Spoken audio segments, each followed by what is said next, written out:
poppin', y'all? It's Braids by Net and welcome back to my channel. Today I'm gonna show you guys how I did these bomb knotless box braids on myself and how I got these done fast and efficiently as if I was doing a client's hair.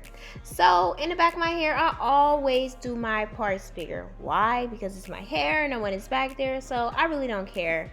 And I'm gonna really slow it down and actually show you guys in real time how I do my braids. And of course, when I get to the end, that's when I speed it up a bit. But I want to know, how do you guys like your braids?